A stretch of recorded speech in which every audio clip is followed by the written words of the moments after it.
I will be talking about online teaching and the young learners during online lessons. And I will be using some of my experience while teaching in Bielsko-Biala and the students there. And I had quite a few students that were aged between 6, 7, all the way to 8, 9. And I'll be using some examples of common activities I used to do with them, because at this age group, it's still that fun time when they're still old enough to understand how the activity runs, but still not old enough to be very technical when it comes to online teaching. So quite a lot of fun activities and online resources they can't access yet, not even Google Docs or some nice websites like quizzes and Kahoot. They can still be quite challenging for the young learners as a whole. I'm trying to see if I can still see, because for some reason I can't actually see the chat. So I think it is something to do with my version of Zoom and my computer.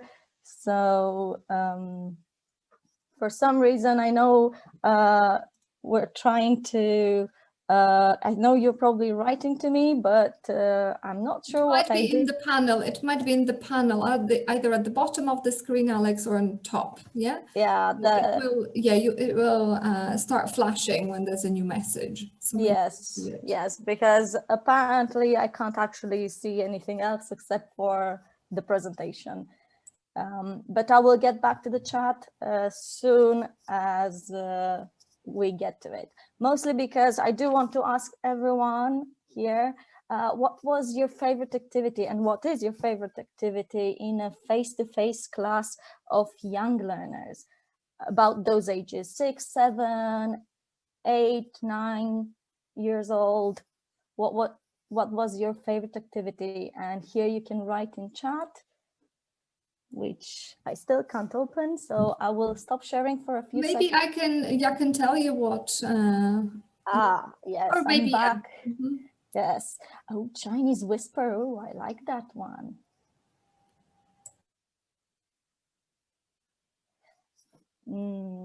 Yes, Run and Touch, also one of my favorite. Oh, yes, Fly Swatting.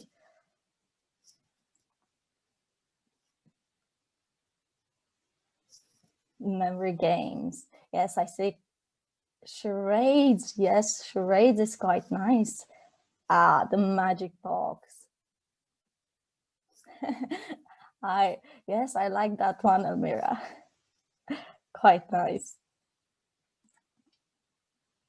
Yeah, so you've got quite a few ideas, and I'll be speaking about some of them, but and Simon says, and how about online teaching in your online lessons? Because I think now quite a lot of you have had the experience of online teaching. Which activity did you find the most enjoyable for students? You can write, run and find.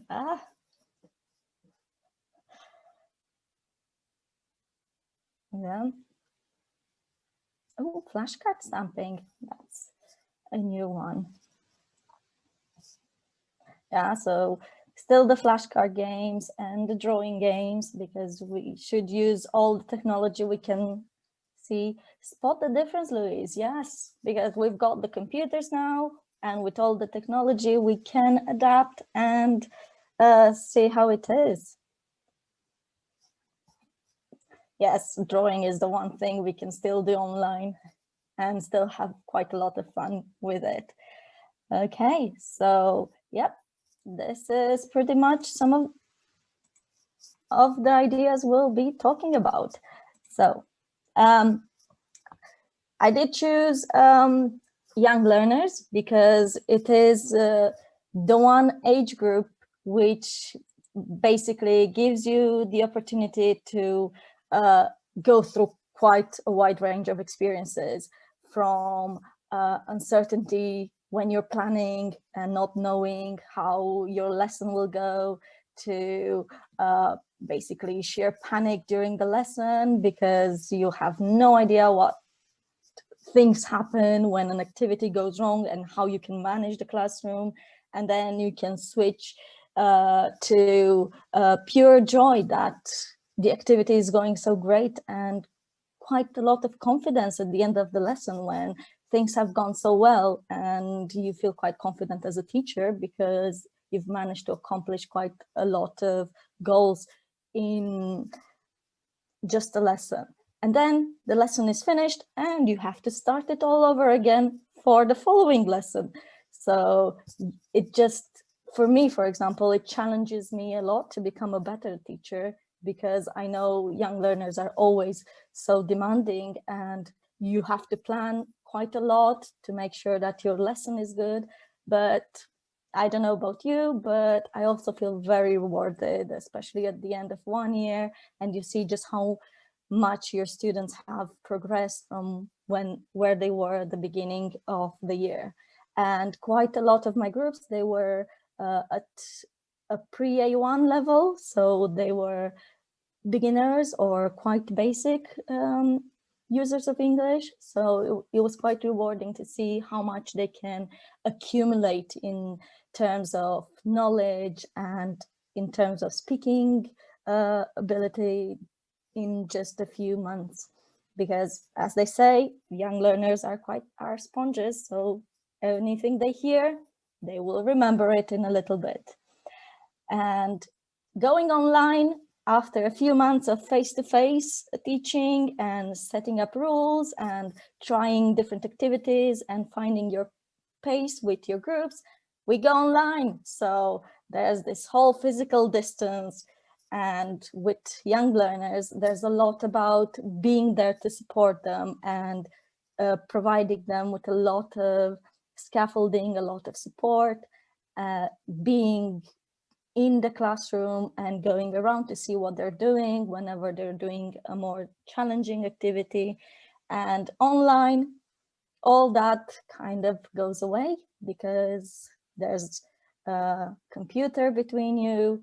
You can't be there to help everyone. So a lot of activities that were quite easy to do in a classroom, they have to be adapted, and they just become sometimes too demanding for the students to approach. And then because you're not there to support students, quite a lot of them become less confident to participate. The parents get involved because they feel the need to help them. So it becomes quite challenging to find your pace as a teacher, quite challenging to support all of your students, all of the levels that they're at.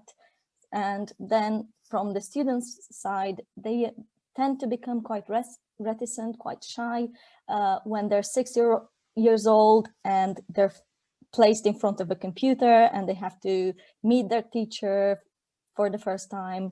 It takes quite a few weeks until they become used to being in the virtual classroom, getting used to talking about things and practicing the vocabulary they learned.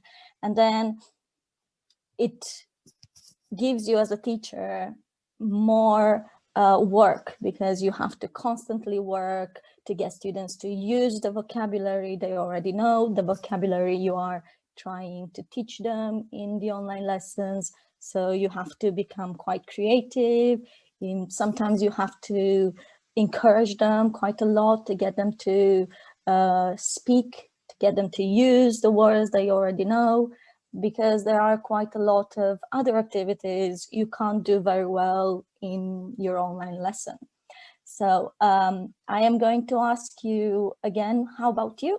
What do you think about online teaching? Have you had these problems before? I'm gonna stop sharing so I can see the chat. So yeah, I see some of the things that you have. It is, yeah, parents and siblings. Oh, and of course the TV in the background. Yeah, I had this problem. I also got to see quite a lot of pets, from cats and dogs, which were the common ones, to the turtle and the fish. Yes, so getting all the distractions away. Yes, running around with the iPad. Yes, still happening, still happening. Just had it yesterday and felt quite dizzy. So, yeah, but Elmira, yes, you have quite a nice idea controlling the pace. It's more difficult to get a lot of things done. And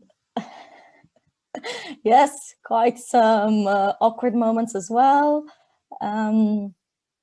Yes, and of course, there's the whole shyness when the parents are around. It's more useful if the parents can't understand English, because the students feel a bit of independence.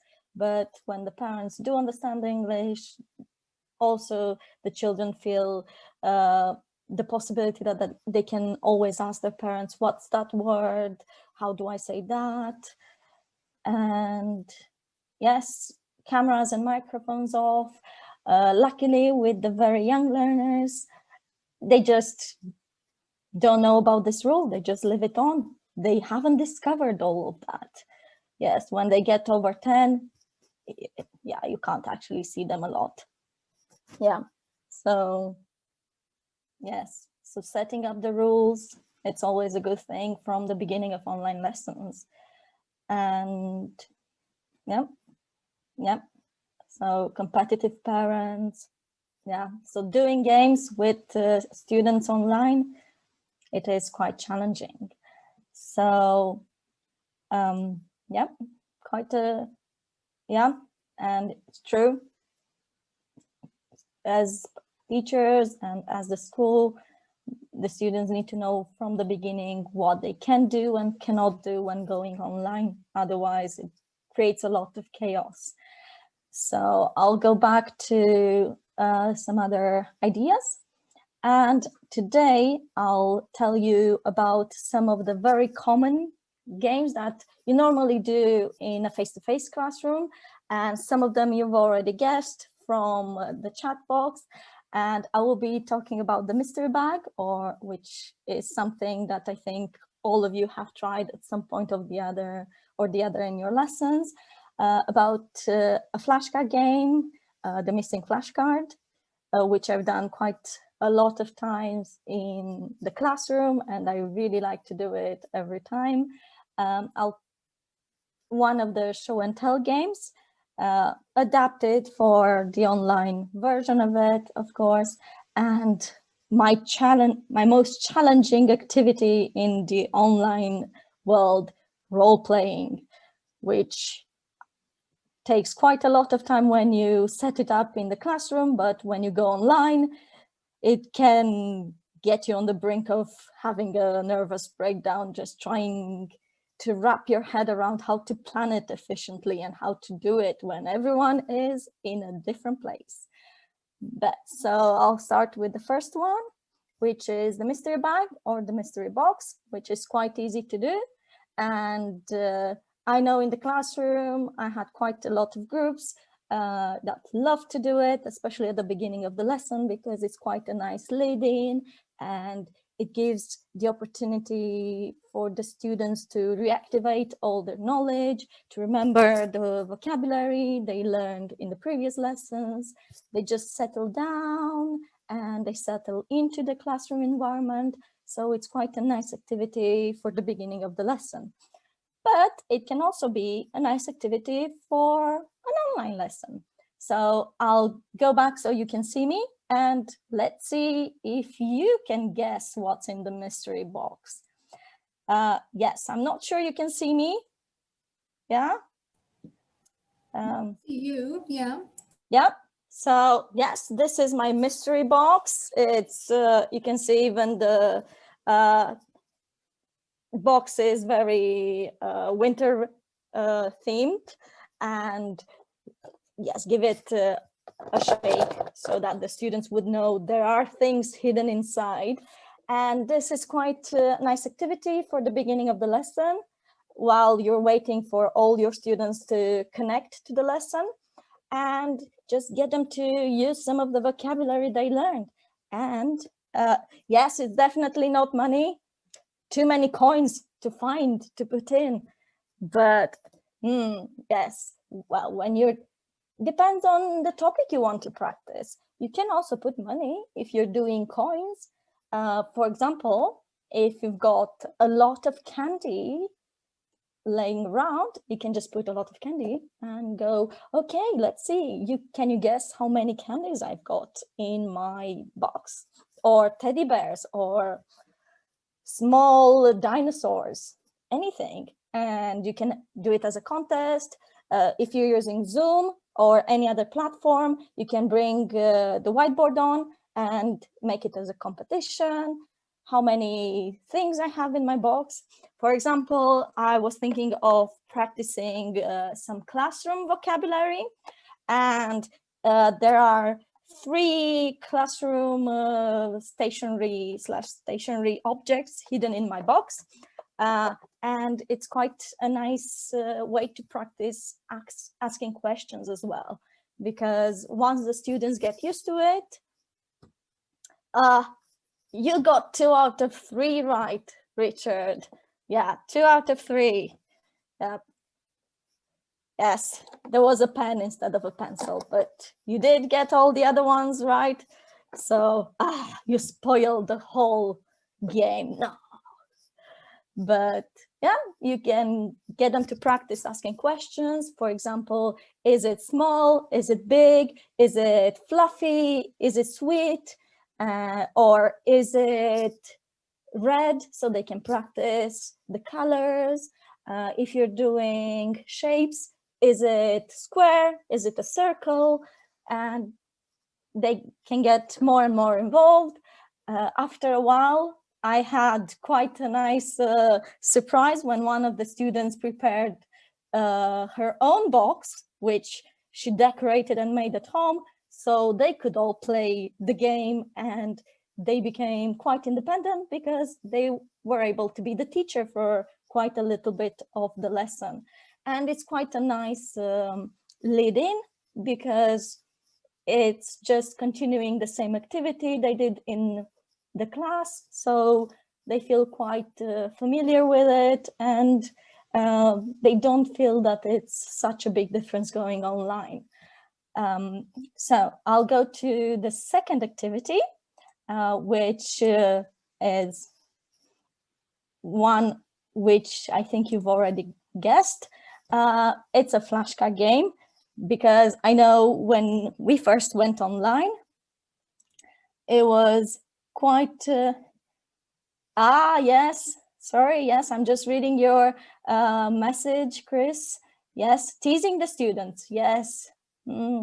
Yes, I tried that one by showing a little bit of it, and when, as a clue, when it got more difficult for them to guess it. And yeah, any adaptation works online, because sometimes you can just show them a little bit in the corner and it works just as well.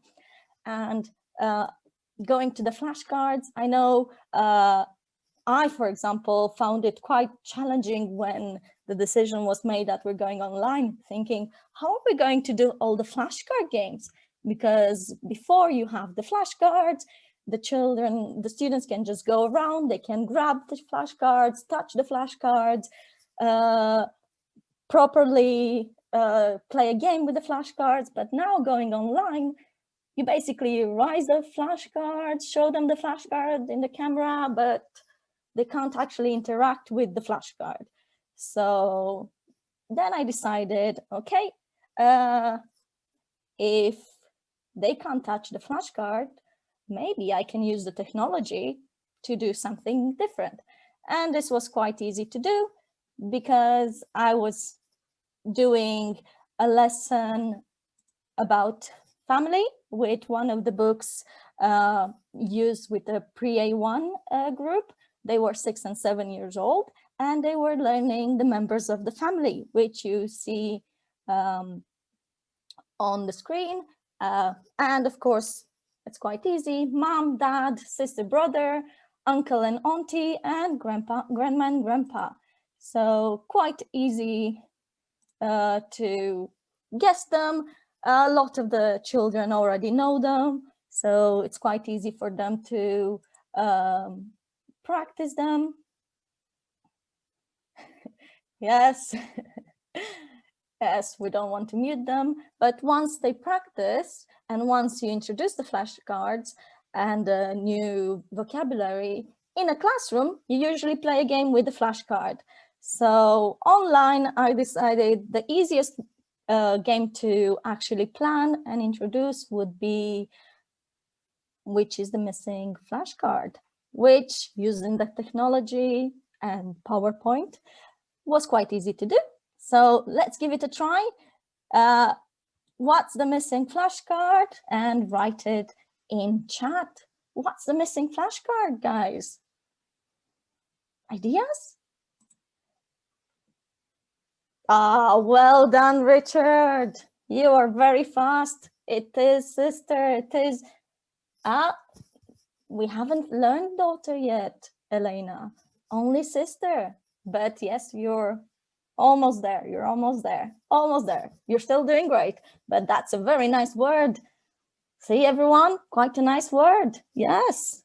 We haven't done it yet. But so you're one step ahead of everyone, Elena. So yes, and you just go on. What's the missing flashcard now? Let's see. This is quite an easy one. You should know this one. You're right, it is mummy, and so on. And you just go on, and until you go through the whole vocabulary. We've got grandpa, we've got dad, we've got grandma here, we're down to brother, we're down to uncle, and at the end, auntie. And we've practiced everyone. It's quite an easy game to do because you can just recycle it from lesson to lesson. Ah, yes, that's another way to do it. You're right. You just delete one, and I did it this way because it was easier in PowerPoint to just plan it and it runs automatically. And then for the next lesson, you just copy and paste the slides so you can practice it again. Of course, they get quite tired of it after a couple of lessons, but you can spice it around a bit and add new items of vocabulary. And it's a good way to do revision as well, because we are online. So not a very difficult activity. The only thing is it has some disadvantages compared to the face-to-face activity, because yeah, stamp the flashcard, yes, with the annotate function. Yeah, I like that one as well. It's quite a nice way to use the flashcards because with this activity, it's quite a static activity.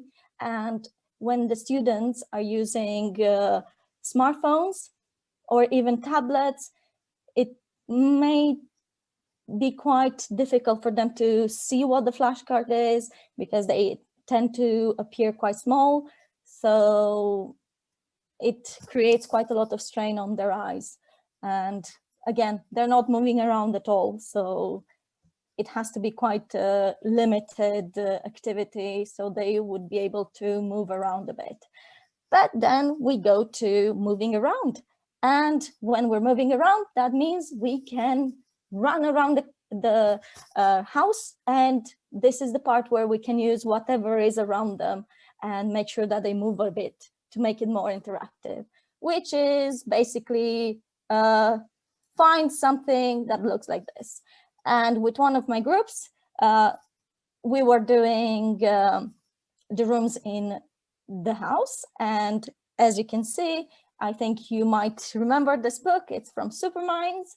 and the students were 8 and 9, so they were able to read and write at this point. And in order to, after we did the vocabulary, we did a little bit of an activity, which meant let's go and find something purple in the living room, which meant, okay, you have 30 seconds, go in your living room and find something purple, come back and show us what it is and tell us what it is, to use some more vocabulary. This is a purple teddy bear from my living room, because at this point they have enough vocabulary so they can produce a whole sentence and describe what they found. The more advanced students, they're able to even say, this is a purple teddy bear from my living room. It's small. The lower level students, if they say a purple teddy bear from the living room, it's also quite a good way for them to practice.